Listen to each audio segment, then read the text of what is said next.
الحمدللہ رب العالمین والصلاة والسلام علی سید المرسلین وعلی آلہ وصحبہ اجمعین وبعد۔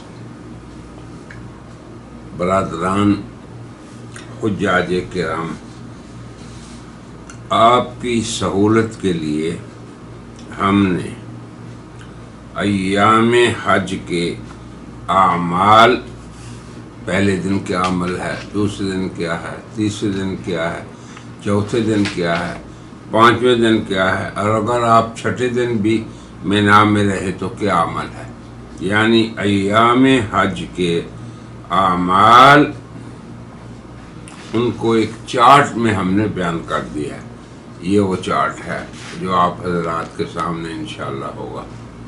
تو اب آپ دیکھیں، 8 ذو الحجہ تمام حجاج نے وہ حج تمتع کر رہے ہیں، قران کر رہے ہیں یا مفرد بالحج ہیں، مینا روانگی ہوگی، اور مینا میں 5 نمازیں آئیں گی، ظہر، عصر، مغرب، عشاء، 8 تاریخ کو، اور 9 کی فجر۔ پھر جب 9 تاریخ، یہ دوسرا دن ہے حج کا، تو اس میں آپ نے سبھی حجاج نے، تمام حجاج، عرفات میں جمع ہونا ہے، عرفات کی روانگی ہے، اور عرفات کا وقوف حج کا رکن اعظم ہے۔ وہاں ظہر اور عصر کی نمازیں امام حج اکٹھی پڑھائیں گے، پھر اس کے بعد عرفات کے اندر وقوف ہوگا آپ کا۔ جب آپ نے ظہر پڑھ لی، عصر پڑھ لی، چاہے اپنے وقت پہ پڑھی یا امام صاحب کے ساتھ اکٹھی پڑھی، تو اب آپ نے صرف وقوف کرنا ہے، کھڑا ہونا ہے عرفات کے اندر، دعائیں کرنی ہیں اپنے لیے، اپنی اولاد کے لیے، اپنی امت کے لیے۔ تو یہ وقوف آپ کا غروب آفتاب تک ہوگا۔ جب آفتاب غروب ہوگا تو قافلے حجاج کے عرفات سے چل پڑیں گے۔ فَإِذَا أَفَضْتُم مِّنْ عَرَفَاتٍ، اب چلے ہوئے کہاں گئے؟ فَاذْكُرُوا اللَّهَ عِندَ الْمَشْعَرِ الْحَرَامِ، اب یہ مزدلفہ میں آ گئے۔ مغرب اور عشاء کی نماز مزدلفہ میں پڑھنی ہے،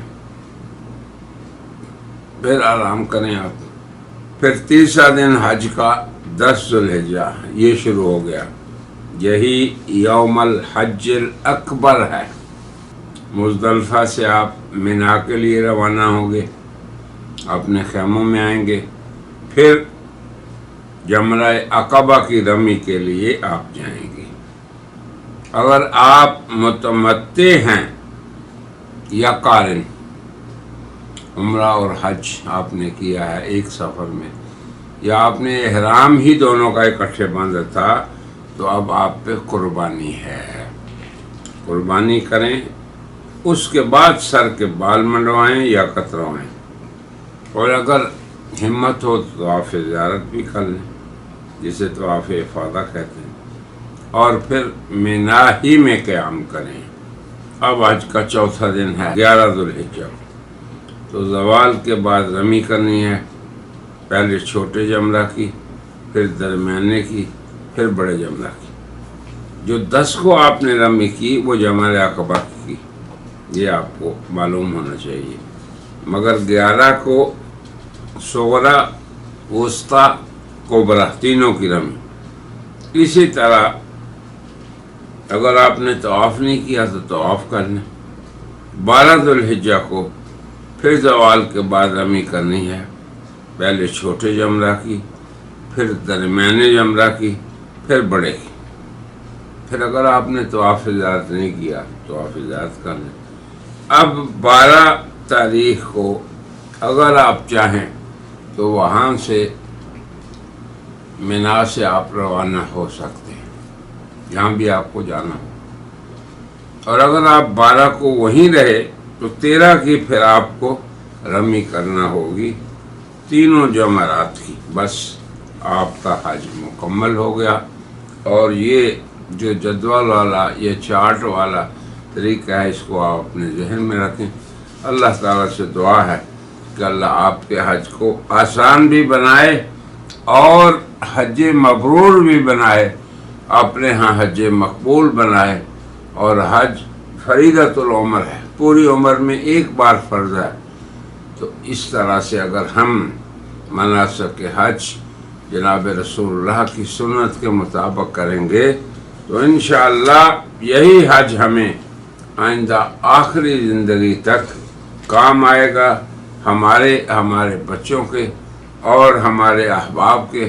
اور جو چیزیں ہم نے سیکھی ہیں کوشش کریں کہ ہم دوسرے احباب کو بھی سکھائیں.